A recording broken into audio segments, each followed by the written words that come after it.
Ngayon po ay December na at walang Pilipino tayong tatanungin. Pag December na, ano ba ang nasa isip mo? Na ang sasabihin nila ay Kapaskuhan na. Maging ang hindi nananampalataya sa ating Panginoon, globally, alam nila na pagka December, lalo na yung mga naniniwala na pinanganak ang ating Panginoong Hesus ng December 25, ay alam na alam yan ng buong mundo na sineselebrate yan. At nandito na po tayo sa month na ito. Sabi nga natin, Berna, medyo lumalamig na, hindi po ba? At ang simoy ng hangin ay naiiba na dahil yung malamig na hangin na dadarama natin ay nagbibigay sa atin ng comfort mula sa init ng panahon. But then again, importante mga kapatid na sa umagang ito ay ma-remind tayo uli ng Panginoon tungkol sa kahalagahan po ng kapanganakan ng ating Panginoong Jesucristo. Gugunitain po natin, but it doesn't mean na ang ating Panginoon ay pinanganak ng December 25. Biblically, pag binasa niyo po ang Biblia, wala pong sinasabi. Meron pong nagsasabi na ibang grupo ng relihiyon na August daw, pinanganak ang ating Panginoon, merong iba-ibang paniniwala. So, iba-iba man ang paniniwala natin sa petsa, ay yung katotohanan ng ating Panginoong Jesucristo ay pinanganak, ay hindi po natin yun mapasubalian. Amen, di ba? Kaya po tayo ay masaya. At tignan natin yung panahon na ito ng pag-aalaala sa kapanganakan ng ating Panginoong Jesucristo bilang isang pagpapala sa ating lahat. At alam naman natin, pagka ganitong panahon, siguro iba sa inyo, nakatanggap na ng inyong mga bonuses, nag-set aside na kayo ng pangregalo. Yung mga nakatanggap na ng bonus mula sa SS, nagtabi na rin. Because we want to give gifts out sa mga tao para ipakita yung pag-ibig. Alam niyo, pag regalo pinag-uusapan, ay ang unang-unang magandang mapa sa isip natin ay ating Panginoong Jesucristo. Kasi siya ay tunay na regalo sa atin ng Diyos Ama. Kasi pag dinefine po natin yung salitang regalo, ito po ay kabaligtaran ng upa or wages. Ang wages o yung upa ay nagtrabaho ka, dahil sa trabaho mo, binigyan ka ng reward, sahod yun. Di ba? Pumapasok tayo sa opisina, nananaingi tayo, nagkakarpentero tayo, and everything we do, dyan sa labas, ay binabayaran tayo. Yun po ay compensation dahil meron tayong ginawa. Pero ang ating Panginoong Jesucristo, ay hindi na pa sa atin dahil sa anumang ginawa natin. Kung hindi napa sa atin ng Panginoong Jesucristo, kahit hindi tayo karapat-dapat na makatanggap ng pagpapala ng kaligtasan. Dahil, nasusulat sa Biblia, wala ni isa man na nakaabot sa kaluwalhatian ng Diyos. Lahat ay nagkasala. Kahit ako na inyong lingkod na tuwing linggo ay nakikita nyo rito ay nagkakasala pa rin. At sinasabi po sa Santiago 2:10 na kapag ang isang tao sumusunod sa lahat ng kautusan at nalabag niya yung isa, nalabag niya na lahat. So, ibig sabihin, biblically, wala ni isa man talaga na maliligtas sa atin. Kaya, hindi tayo mabigyan ng Diyos ng reward na kaligtasan for what we did, kung hindi binigyan niya tayo ng regalo ng kaligtasan sa pamamagitan ng ating Panginoong Jesucristo for what we did not do. Hindi tayo naging mabuti, hindi tayo naging perfecto dahil wala magiging perfecto. Lahat tayo nagkasala. Lahat tayo ay naging dahilan ng pagkapako ng ating Panginoong Jesus dun sa krus. So therefore, walang isa man sa atin ang entitled na maligtas. But because God gave us the gift of salvation sa pamamagitan ng ating Panginoong Jesucristo, kaya siya na yung tuwing Pasko na tinatawag natin sa Pilipinas, ay siya yung naaalala nating lahat. But of course, being born-again Christians, inaalala natin ang ating Panginoong Jesucristo on a daily basis. Di po ba? Sino sa inyo rito yung pag mag-aalmusal kayo, nagpipray kayo. Pag mag-merienda kayo, magpipray kayo. Di po ba? Every day we do that. Pag ginagawa mo yan, ang inaalala mo lagi si Kristo. Bakit natin sinasabi, in the name of Jesus, Amen. Sapagkat alam natin na siya yung regalo sa atin, na siya yung daan patungo sa Ama. At alam na natin na nasa Kanya tayo, siya yung dinadaanan natin as we relate to our Heavenly Father. Kaya when we pray, we say in the name of our Lord Jesus Christ. Because He is the gift that was given us para magkaroon tayo ng buhay na walang hanggan at kaligtasan. And kung tutusin natin mga kapatid, He is also the gift na binigay sa atin ng Panginoon para tuwi-tuwi na meron tayong biyayang na-enjoy natin sa mundo, nakakain natin. Kasi regalo sa atin ng Panginoon. At kung ang regalo ay binigay sa atin, nagbibigay yun ng kagalakan sa atin. Tayo mga Pilipino, tayo po ay medyo malalim ang ating pagtanaw ng utang na loob. Kaya pag tayo ay naregaluhan ng kung sino man, of course, yung tao na yon, we hold him dearly, we hold her dearly in our hearts dahil siya'y binigyan. At the same time naman, ginagamit din ng kaawa yon na pagka may binigay sa'yo, kailangan may kapalit. So, hindi rin regalo yun. Dahil may kapalit yun, trade yun. Hindi siya salary, hindi siya upa, kung hindi, trade na yon. If I give you something, you should give back something else. Madalas, sa konting ibinibigay sa atin, pag pumasok na sa corruption, mas malaki ang binabawi nun sa atin. So, hindi pa rin gift yon. Tinatawag lang na gift ng sanlibutan. Dahil yun nga, yung gift na napakaganda, yung konsepto ng regalo na galing sa ating Diyos Ama pa, ay binabaluktot ng kaaway. And it's very important at nakakagalak sa ating mga puso na maunawaan natin na ang ating Panginoong Jesucristo ay regalo sa atin. In fact, kung ikaw ay medyo nag-aalala tungkol sa iyong kaligtasan, iniisip mo, teka, pupunta ba ako sa kalangitan? May kasalanan ako. Hindi ako perfect. Marami ako nagagawang mali. May nagagawa akong mali. Pag naisip mo yung concept ng gift, magkakaroon kang ng comfort na meron kang kaligtasan even if you are not perfect because of the gift na binigay sa atin. Di po ba? Sana itong season na ito, mayroon magbigay sa atin ng regalo na halimbawa yung regalong, binibigay ko sa itong regalo ko, pag ginamit mo yan, babata ka, di ba? Ang ganda nun di ba? O pag itong regalong binigay ko sa'yo, pag ginamit mo yan, tatalino ka. Pag ginamit mo yan, pagpapalain ka. Pero yung regalo na binigay sa atin ng Diyos, ang ating Panginoon Jesucristo, buhay na walang hanggan ang kapalit. Pag naalala natin ang buhay na walang hanggan, ang katapat nun ay kagalakang hindi natin kayang isalarawan sa ngayon. Di po ba kaya tayo bagamat hindi tayo talaga perfecto, nagsisikap tayo na panindigan natin yung ating pananampalataya. Dahil sa pananampalataya natin na yun, napapalaman yung regalo ng Diyos Ama sa atin, ang ating Panginoong Jesucristo, na siyang ginamit ng Diyos Ama para hindi niya tayo parusahan. Kung hindi sa pamamagitan ng ating Panginoong Jesucristo, tayo ay mabigyan pa ng buhay na walang hanggan. Because our God, the Heavenly Father, is a God of justice. Ibig sabihin, sa Biblia kasi mga kapatid, pag tinignan natin, yung maliit na kasalanan, yung piso na ninakaw, at saka $1 bilyong na ninakaw, parehong nakaw. Parehong kasalanan. But of course, pag binasa pa rin natin ng Bible, makikita natin na kinikilala ng Diyos yung gravity ng kasalanan pagdating na nung Judgment Day. Kapareho kayong nagnakaw, ikaw piso, siya 1 bilyon, doon kayo pupunta sa mainit na lugar, pero yung 1 bilyon, mas mainit ang kanyang pupuntahan na lugar. Doon na umiiral yung justice ng ating Diyos Ama.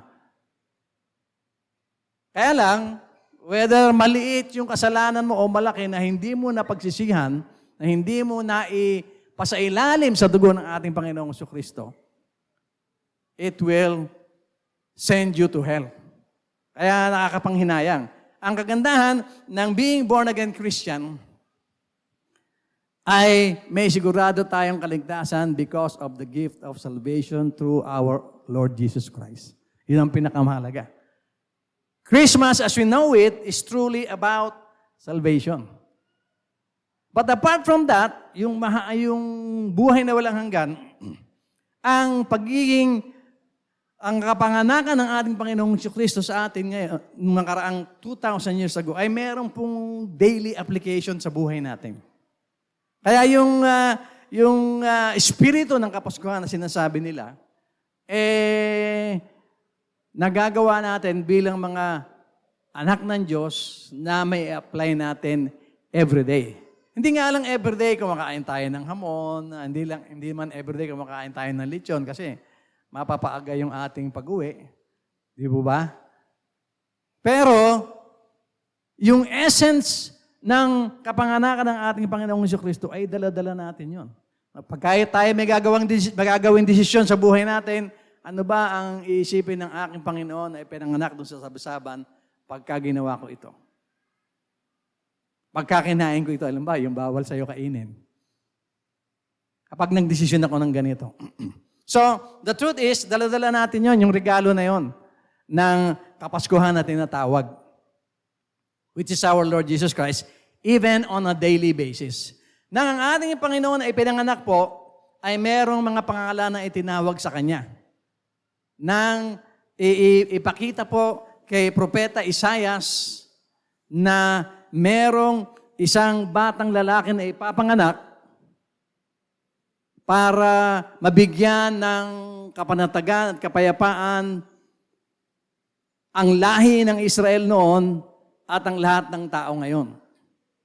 Pinakita po yun ng Diyos kay Isaias. At sa bagang ito, mga kapatid, ay titignan po natin ano ba ang ibig sabihin o ano ba yung kapanganakan ng ating Panginoong Jesucristo. In the first place, nang ihula siya kay Isaias. So basahin po natin, mga kapatid, ang sinasabi ng Isaias 9:6. Ganito po ang sinasabi.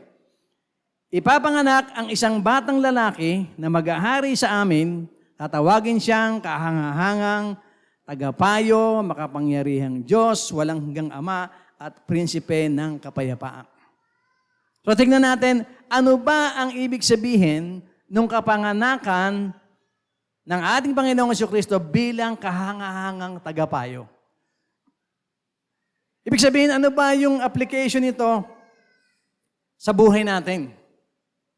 Ano ba ang kahalagahan ng ating Panginoong Jesucristo ay tinaguriang Wonderful Counselor? Sa panahon natin, mga kapatid, maski noon, napakahalaga po na every now and then, meron tayong nakukonsulta na makapagbibigay sa atin ng payo.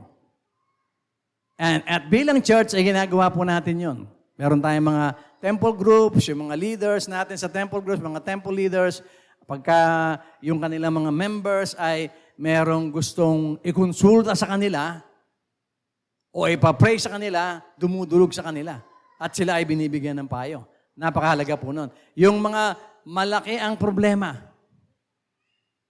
Yung ang problema ay hindi kung minsan ay kasing bigat na ng buong mundo sa kanilang balikat. Pag inilapit yan sa atin, maging na mga mahal natin sa buhay, mga kapitbahay natin o mga kapatid natin sa mananampalataya, kailangan nila ng payo na mahusay. Kailangan nila ng counsel.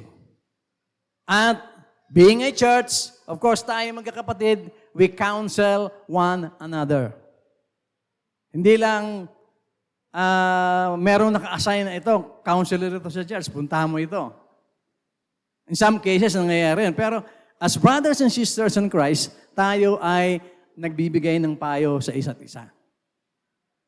At pag tinignan natin ang buong mundo, mga kapatid, kailangan ng buong mundo ng isang counselor. At hindi lang basta counselor. Kailangan ng mundo ng isang wonderful counselor. Bakit po kailangan ng mundo ng wonderful counselor o yung kahangang tagapayo? Kasi naghahanap ng sagot sa tanong ang buong mundo. Maraming tanong ang sanlibutan at maraming problema ang sanlibutan na napakalalawak at napakalalalim na kailangang merong makatugon sa mga problema na yon. At ang kailangan natin ay isang wonderful counselor kagaya ng ating Panginoong Jesucristo. Isipin niyo mga kapatid, nung binasa po natin Isaiah 9:6, ang unang-unang taguri o tawag o palayaw na tinawag sa ating Panginoong Jesucristo ay kahangang tagapayo. Dahil alam ng Diyos Ama ang pangangailangan nating lahat na meron tayong makukunan ng payo. At meron tayong makukunan ng maka-Diyos na payo. Hindi basta payo. Kung hindi yung payong maka-Diyos. At tayo mga mananampalataya, dahil tayo ay nakikinig sa Kanyang salita, isinasabuhay natin as much as possible ang pagiging Kristiyano, nagkakaroon tayo ng kakayanan na mag-counsel sa iba. Kaya nga, importante na malaman natin ano ba yung saysay ng pagiging wonderful counselor ng Diyos sa akin. Kanina, generalize natin buong mundo, buong sanlibutan. Siyempre, ang tanong natin, kung ang Diyos ay wonderful counselor ng buong mundo, ano ang saysay nito sa akin as an individual? Ang Diyos ba natin ay katulad nung sinasabi sa kanta na God is watching us from a distance? Or ang Diyos natin ay nasa puso natin? Kung ang Diyos natin ay nasa puso natin, siya ang matatakbuhan natin bilang wonderful counselor natin pag kinakailangan natin yun. Kung wala kang makausap na mga kapatid sa pananampalataya, andyan ang Panginoon. Nandyan ang salita ng Diyos na magbibigay sa atin ng magandang payo. And in the end, pag tayo ay nagpayo sa ating kapwa, mananalangin tayo, isasabit natin sa Panginoon lahat yung payo na ibinigay natin sa kanila. And it becomes God's own counseling for anyone na kina-counsel natin. Ano ba ang maganda na meron tayong wonderful counselor? Number one, mga kapatid, ang ating Panginoon bilang ating wonderful counselor ay nagdudulot sa atin ng tunay na kaliwanagan. Kaya sabi natin, hindi pwede yung basta kung sino na lamang ang hihinga natin ng payo. Kung maaari, diretso agad kay Lord.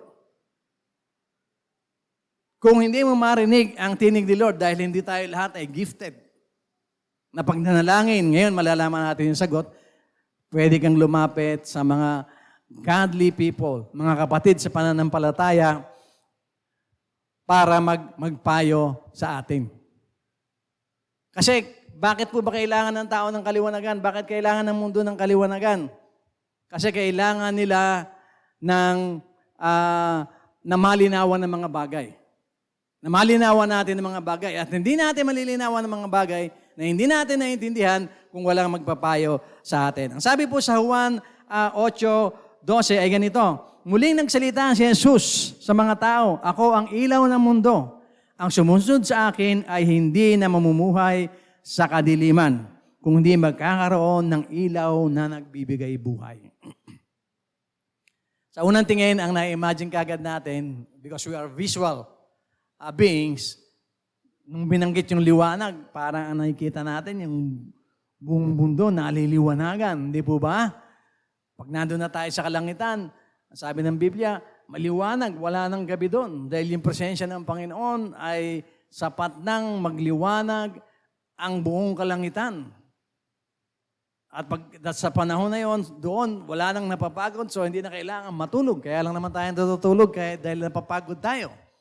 Dahil iba na yung katawan natin pagdating doon. Pero may kita po natin dito na ang ating Panginoon bilang Wonderful Counselor ay nagbibigay siya ng liwanag sa atin. Ng liwanag na hindi natin kayang unawain kung wala tayo sa Panginoon. At nakakatuwa na ang ating Panginoon ay nagbibigay sa atin ng kaliwanagan. Paano ba nangyayari yun? Sa ating relasyon sa ating Panginoon everyday. Magkakaroon po tayo ng kaliwanagan sa pamamagitan ng counsel ng Panginoon kung tayo ay susunod sa Kanya. Ang isang problema po sa counseling ay ganito. Ng lahat po na nagka-counsel, hindi lamang sa church, sa pamilya, sa magkakapatid, magkakamag-anak, ay pagka meron kang itinuro na solusyon sa problema, tapos ay hindi naman sinusunod. Ang Panginoon, sa maraming pagkakataon, especially pag tinignan natin yung kanyang salita, makikita natin na meron siya mga sinasabi sa atin para sa ating kabutihan. Kagaya ng sinasabi sa 1:3:16. At sinasabi ron, kung sino man nasasampalataya sa pangalan ni Jesus ay hindi na papapahamak, kundi maliligtas. Advice yun sa mga wala pang kaligtasan. So anong gagawin mo? Kung yan ang sinasabi ng Bible, sunurin mo. So tatanggapin ko si Kristo bilang aking Panginoon at tagapagligtas para ako ay maligtas. At nangyari yun dahil naliwanagan ka. Lahat sa atin dito, nandito tayo, naging born-again Christians tayo, naging mga anak tayo ng Diyos, dahil nalinawan natin, once upon a time, kailangan ko nga pala ang Panginoon. Yung ang tingin sa sarili nila ay napakababa, mahalaga pala ako sa Diyos. Yung ang tingin sa sarili nila ay nag-iisa sila, meron pala akong kasama, na may kasama pang mga anghel. Hindi pala ako nag-iisa. At kung ganon, susunod tayo sa Panginoon. Para yung kaliwanagan na yon na naituro na sa atin ay maging kaliwanagan po natin sa araw-araw ng ating buhay. Pag inahamon tayo ng kaaway, pag dinadaya tayo ng kaaway, kailangan natin yung kaliwanagan na yon ng Panginoon. At kailangan natin sumunod. Pag sinabi ng Diyos, pag sinabi ng Biblia, ito ang dapat mong gawin bilang mananampalataya sa issue na ito, gawin mo. Kasi liwanag yon, kaliwanagan yon. At pag may kaliwanagan, base sa sinasabi ng salita ng Diyos, base sa payo ng wonderful counselor, anong gagawin mo ron? Susundin mo. Para yung liwanag na yon ng ating Panginoon ay mapasa atin ding buhay. At tinuturo din sa ating mga kapatid na para tayo ay makatanggap ng tunay na kaliwanagan, bukod sa susunod tayo sa Panginoon, kailangan ay huwag po tayong magpabulag sa kaaway. Pagka pumikit tayo, madilim. Yun ang gusto ng kaaway. Gusto niya tayong bulagin spiritually. Gusto niya na yung ating spiritual eyes ay mabulag para hindi na natin makita ang Panginoon. Ang sabi po sa 2 Corinthians chapter 4, verse 4 ay ganito,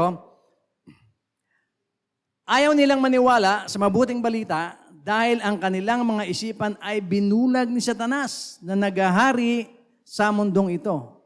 Binulag niya sila para hindi nila maintindihan ang magandang balita tungkol sa kapangyarihan ni Kristo na siyang larawan ng Diyos. Trabaho po talaga ng kaaway ang mga bulag.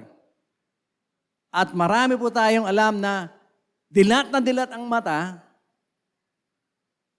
pero hindi nakikita ang Diyos. Ibig sabihin, they are spiritually blind. As we were spiritually blind ourselves nung hindi pa natin nakikilala ang Panginoon. Kaya nga, pagpatuloy po natin yung ating prayer and fasting, mga kapatid.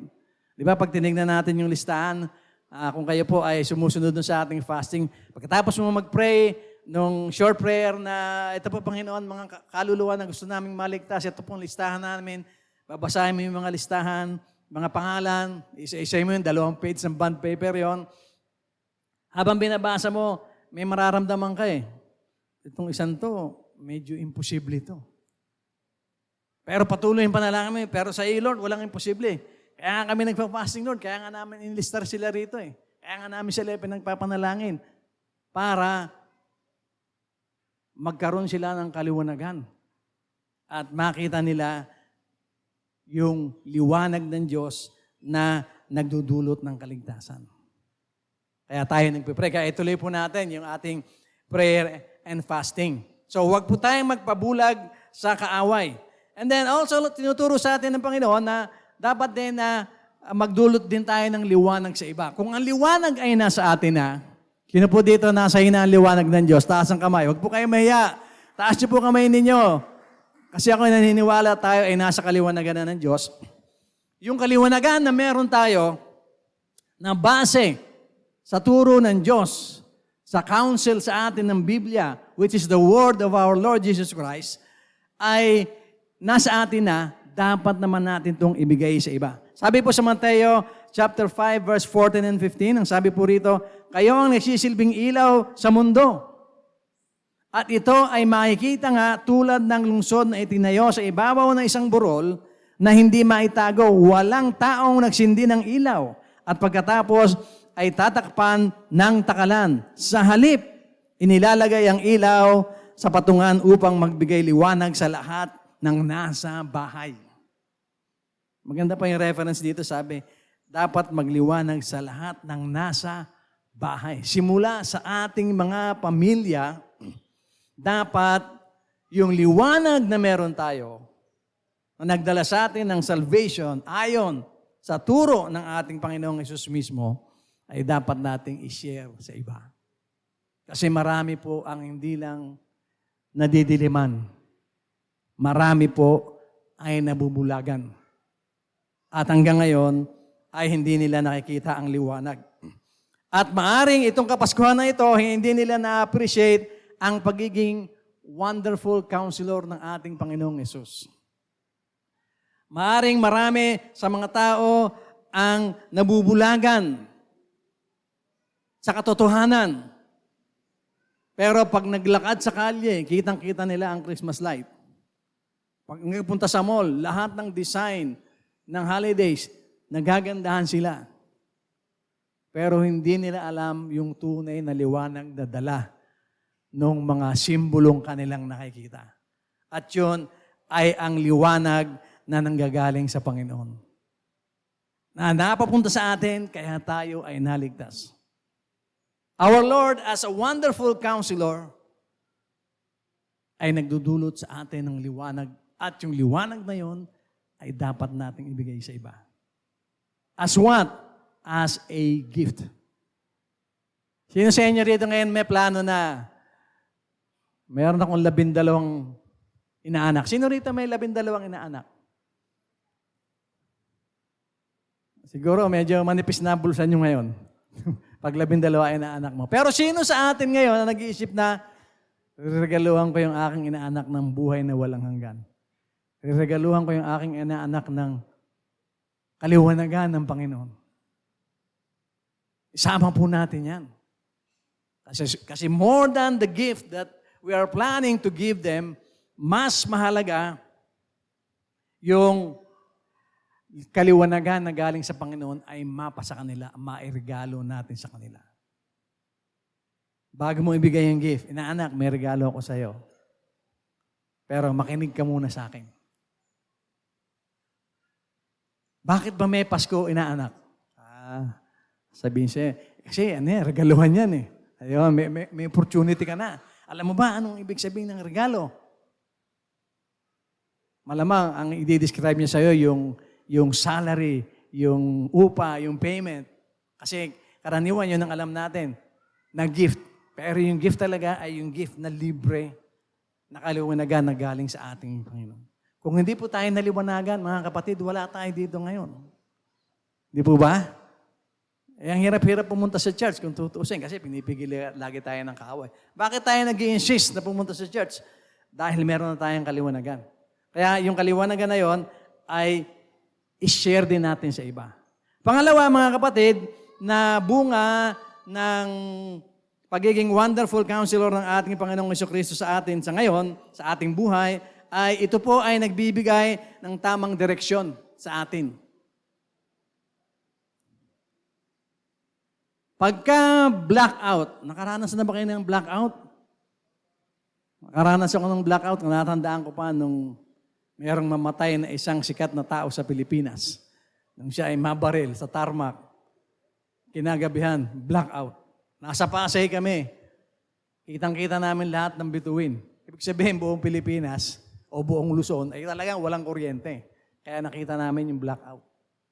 At pag may blackout, anong kailangan mo?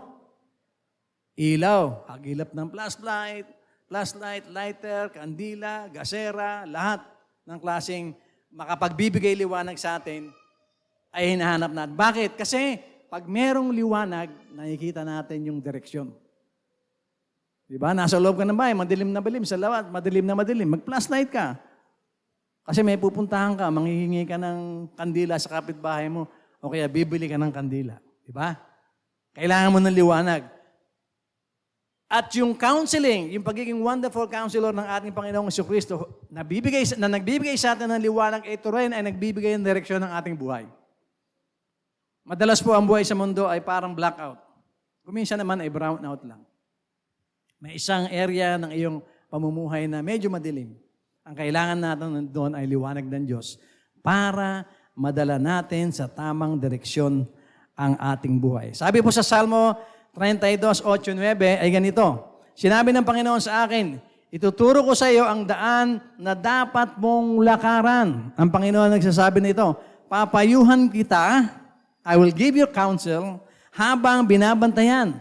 Huwag kang tumulad sa kabayo o mola na walang pang-unawa, na kailangan pang rendahan upang mapasunod. Ano po ang sinasabi sa atin dito mga kapatid? Itinuturo po nito sa atin na ang ating Diyos ay magtuturo sa atin ng dapat na landas na ating lakaran. Kung tayo ay wala pa sa Panginoon, walang direksyon ng buhay natin. Napakarami na pong istorya tayong narinig ng mga mayayaman, nasa kanila ang lahat. Nagpakamatay. Meron namang mayayaman na nasa kanila ang lahat, bago nagpakamatay, nakita nila meron palang ibang direksyon ang buhay na exciting. At yun si Kristo. Katulad nung naikwento ko sa inyo noon, may-ari ng isang security agency, mayaman siya, meron siyang koleksyon ng mga barel, pinili niya yung pinaka-paborito niyang barel na nikilado. Nilagay niya sa kanyang clutch bag. Papakamatay na siya. Kasi sabi niya, ganito pa ang buhay. Lahat nabibili ko. Kaligayahan nabibili ko. Walang sulok ng mundo na hindi ko pa napupuntahan. Ano na? Sabi niya, ano na? Wala na akong kagalakan. Kung hanggang dito lang ang buhay, nasa dead end na siya eh. Papakamatay na lang ako. Pero sabi niya, bago ako magpakamatay, magkakape muna ako. So nagpunta siya sa mall, dala-dala niya yung kanyang clutch bag. Nung buksan niya yung clutch bag niya, naalala niya yung merong calling card na bumaksak na ibinigay sa kanya. Sometime nung siya ay nagsha-shopping, na may nakalagay doon na coffee shop. Sabi niya, mapuntahan nga ito. Pinuntahan niya yung coffee shop. Di, pumasok siya sa coffee shop, nagulat siya. Sabi niya, ibang klaseng coffee shop ito. May nagkakantahan. Yung pala may kape, pero may pananambahan. May evangelism. Daladala ng mama yung calling card nasa loob ng bag niya, yung barel nasa loob ng clutch bag niya rin. Pumasok siya, and then sabi niya, total, magpapakamatay na rin lang ako eh. Makapakinig nga ng kantahan dito. So, at the end of the day, hindi na siya nagpakamatay, naging Kristiyano na siya. Bakit po? Kasi nakita niya, meron palang ibang daan. Kasi ang akala niya, ang landas ng mundo, pag nasa iyo na lahat, pagdating sa dulo, nakaharap ka na sa pader, wala ka nang pupuntahan. Eh ayaw niya na nun. Kasi lahat na experience niya na eh. Pero nung makita niya ang kaliwanagan ng Panginoon, nagbukas yung pader na yon at nakakita siya ng bagong landas. Sabi niya, exciting ito. At siya ay naging born-again Christian. Bakit? Itinuro sa kanya ng Diyos ang daan na dapat niyang lakaran. Itinuro sa atin ng Diyos ang dapat nating lakarang daan. Hindi po ba? Bakit ba almost every Sunday nandito tayo? Siguro, pag lalabas ka pa lang ng bahay, napipicture mo na yung kanto, sasakay ka ron, tapos bababa ka ron, aakit ka sa hagdanan, andito ka na. Kita mo yung daan na yun, malinaw na malinaw, di ba? Pag may sasakyan ka, drive ka, maya-maya, nandito ka na. Bakit ka nandito? Kasi kabisado mo yung daan papunta rito eh. Sa buhay din, pag itinuro sa atin ng Panginoon, ang dapat nating lakaran natin yun. Pag binasa natin ang Bible, ang dami pong payo ng Bible. Pag nalulungkot ka, magpakasaya ka sa Panginoon. Pag ikaw ay salat, matuto ka maging content. Mga counseling yan di ba? Sa ating kasaysayan dito sa church, marami tayong ganyang experience. May mga kapatid tayo, lalaki ng problema. Minsan ang problema ay malalaking halaga talaga. Wala naman tayong ibigay as a church. Kasi minsan mas malaki pa sa pondo ng church natin ang kanilang problema. Of course, hindi natin kaya sagutin yun. Pinagpipray natin. At pag pinagpray natin, nagtuturo ang Panginoon ng landas kung anong dapat natahaking. Kasi naghumingi ng advice yung mga tao, Pastor, ang dami kong problema, anong gagawin ko? Pastor, nasa ganitong sitwasyon ako, anong gagawin ko? Let's pray. Let's see what the Bible is saying. Ano ba ang tinuturo sa ating landas? Lakaran natin yun. Kaya yung pagiging wonderful counselor ng ating Panginoong Jesucristo ay napaka-intimate sa atin. Kasi ang gamit nito ay very personal para sa bawat individual. And of course, general para sa buong mundo. Pero kasi tayo mga tao, meron tayong individual needs. Kailangan natin makita yung relevance ng salita ng Diyos sa ating mga pangangailangan. That's why pag meron tayong problema, we seek counsel of our brothers and sisters. Hindi ko alam ang gagawin ko. Mga kabataan natin, may problema sa pag-aaral, nagpapapray sa atin, kukuha ng exam, kukuha ng board exam, mag-apply sa trabaho, lahat yun, ilalapit sa atin. Ang tingin nila parang natatakot sila sa mga mangyayari. Pero pag pinag-pray, bumubukas yung daan ng kapanatagan. Ang sabi ni Lord, akong bahala, huwag kang matakot, maniwala ka lang sa akin. Di ba? And true enough, sa ating experiences, marami na pong pangyayaring ganyan, ay talagang nangyayari na nakikita po natin yung tamang daan na dapat nating puntahan in whatever areas of our lives. Mapayan ay economy, pera, emotion, relationship, business, work, studies, lahat yan nangyayari ng ating buhay ay merong nakahandang daan si Lord na dapat nating tahakin para makarating tayo sa tagumpay on a daily basis. Kaya yung Kapaskuhan ay relevant sa atin sa bawat araw ng buhay natin. 365 days every year. Lumulundo nga lang dahil sa kultura na pag December, binibigyan ng mas malaking emphasis ang kapanganakan ng ating Panginoong Jesucristo. Hindi na rin masama. But God is telling us right now na yung kapanganakan ng ating Panginoong Jesucristo bilang wonderful counselor ay applicable sa ating pang-araw-araw na buhay. Sa mga nanay na nagluluto.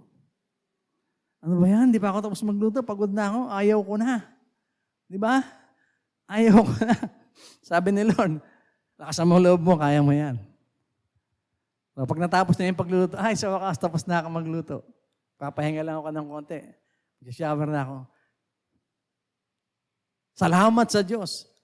At yan ay namumutawi sa labi ng lahat ng mga nanay sa bawat araw, sa bawat oras na sila ay nagluluto sa buong araw. Ganon din naman sa mga kalalakihan.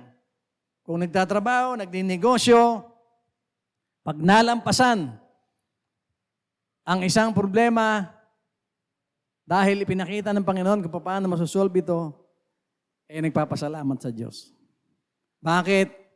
Kasi may nag-counsel sa atin, may nagsabi sa atin, brother, ganito gawin mo. Diba? Yung iba, halimbawa, yung mga sa corporate world, may pinapagawa sa iyo ang boss mo na hindi maka-Diyos. Anong gagawin ko? So we tell them, pray tayo, magtiwala tayo sa Diyos, hayaan natin si Diyos ang Diyos ang kumilos.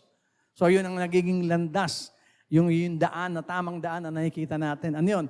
Pananampalataya sa Diyos.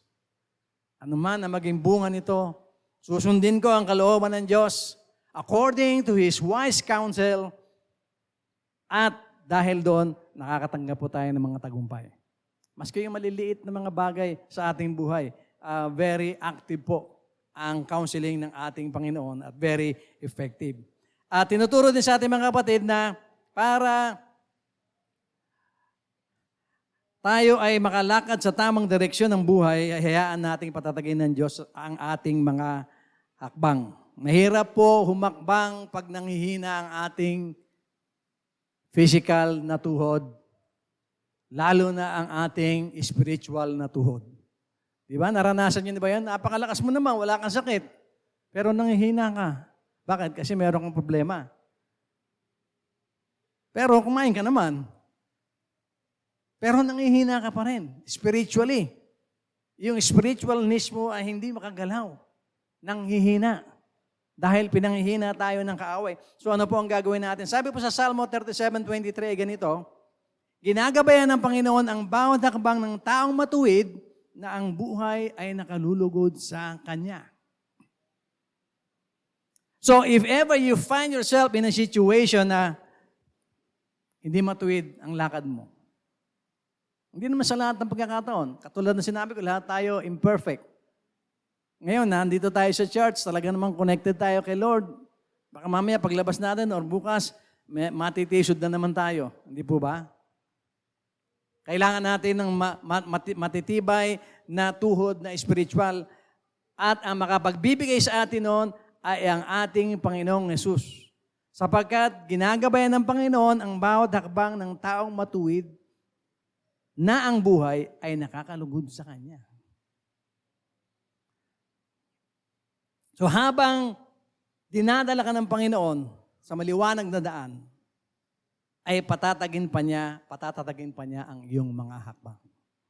Hindi po alam kung sino-sino sa atin ngayon ang medyo nanginginig ang spiritualness mo. Nanghihina ka. Ang sagot dyan, seek the counsel of the wonderful counselor. Through prayer, to the reading of the Word of God, or through counseling of your brothers and sisters in Christ. Kahit na kayo ay parehong, sabi natin, simpleng membro lang ng church, we can counsel one another.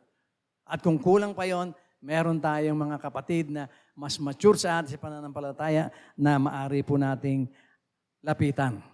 Tinuturo din sa atin ng Panginoon, mga kapatid, para tumibay ang ating mga hakbang, hayaan nating ang landas natin sa payo ng Diyos ay magtagumpay ayon sa Kanyang mga plano. Kadalasan kasi, meron tayong sariling plano. And we are prone to fail. Malamang na tayo ay mabigo sa plano na yon dahil yon ay sariling plano natin. Bakit meron bang plano ang Diyos para sa atin? Sabi mo sa katabi mo, may plano ba sa iyo si Lord? Meron po. Sabi po sa Jeremias 29:11 ay ganito, alam ko kung paano ko tutuparin ang mga plano ko, ang Panginoon ang sasalita rito, para sa kabutihan nyo at hindi sa kasamaan nyo, at plano para bigyan kayo ng pag-asa na magkaroon kayo ng mabuting kinabukasan. Napakagandang payo ng kahanga-hangang tagapayo ang ating Panginoong Jesucristo na nanggagaling sa Kanyang salita sa pamamagitan ng Jeremias 29:11. Hayaan natin ang Panginoon ang magdala sa atin at magpatupad ng mga plano niya sa atin. Hindi naman masamang magplano tayo, mga kapatid. Hindi naman unang-una, hindi rin kasalanan yon. Pero yung plano natin, isabit natin kay Lord. Pag isinabit natin kay Lord yung plano natin at inaprubahan ni Lord yung plano na yon, it's as good as the very own plan of God, according to Jeremiah 29:11. Ang sabi niya, alam ko kung paano ko tutuparin ang mga plano ko para sa kabutihan nyo at hindi sa kasamaan ninyo at plano para bigyan kayo ng pag-asa na magkakaroon kayo ng mabuting kinabukasan. Maniwala at manampalataya tayo sa Panginoon na siyang kahanga-hanga nating tagapayo. Na siyang kahanga-hanga mong tagapayo. At manampalataya tayo na tayo ay pagtatagumpayin niya. On a daily basis, hindi yung buhay na walang hanggan. Binigay na sa atin yon. If we truly believe and have faith in our Lord Jesus Christ, nasa atin na yon.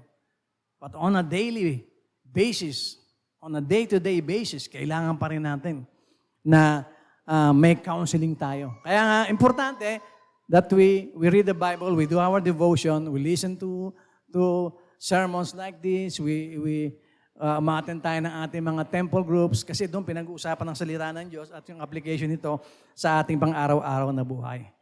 Basically, kapag tayo may gawain, ang pinag-uusapan lagi natin ay yung pamamaraan ng Panginoon. According to His Word, according to His counsel.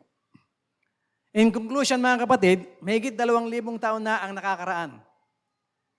Ay pinanganak sa sabsaban ng Bethlehem ang sanggol na unang-unang tinawag na Wonderful Counselor. Bago pa tawagin ng Panginoon ng ibang pangalan, unang tinawag na sa Kanya ay Wonderful Counselor.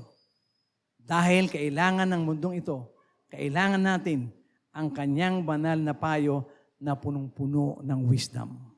Di ba ang gandang isipin nun? Na every time merong katatakbuhan na magbibigay sa iyo ng payo. If you are gifted, meron tayong mga kapatid na gifted. Pag nag-pray ngayon, gifted kasi sila, naririnig na kagad nila yung sagot. Kung hindi naman tayo ganun ka-gifted, we seek the Word of God, we seek counsel of our brothers and sisters para malaman natin eventually kung ano yung kalooban ng Panginoon. Kung titignan po natin mga kapatid ang mundo ngayon, maging ang mga pamilyang Kristiyano ay madaling nadadala ng sanlibutan sa kapahamakan dahil sa kawalan o kakulangan ng mabuti o kahangangang payo na nanggagaling sa ating Panginoon. That's why we want to bring souls to Christ para para sila rin ay magkaroon ng wonderful counselor na hindi lamang tayo ang meron. Kasi alam natin na kailangan ito ng bawat individual. And we cannot do without God's counsel dito sa mundong ito. Pag nagrebelde tayo sa Panginoon, di natin sinunod ang counsel niya, tayo ang magdurusa. Pero pag sinunod natin ang counsel niya, being the wonderful counselor of humankind, mapapabuti ang ating kalalagayan. Ito po mga kapatid ang dahilan kung bakit ang sanggol na si Jesus, ang ating Panginoong Jesucristo, ay tinaguriang wonderful counselor. Dahil kailangan ng mundo ang kanyang salita. Without our Lord Jesus Christ, walang salita. Ano po ang sabi sa aklat ng Juan? In the beginning was the Word, and the Word was with God, and the Word was God. And that ang sabi sa verse 14, and the Word became flesh. Kung wala ang ating Panginoong Jesucristo na niregalo sa atin sa kanyang pagiging sanggol 2,000 years ago, wala tayong kahangahangang tagapayo. Wala tayong pupuntahan, wala tayong tatanungin na magbibigay sa atin ng tamang sagot sa lahat ng tanong natin sa ating buhay, sa araw-araw na pamumuhay natin. At higit sa lahat, sa ating kaligtasan. Purihin po natin ang Panginoon mga kapatid.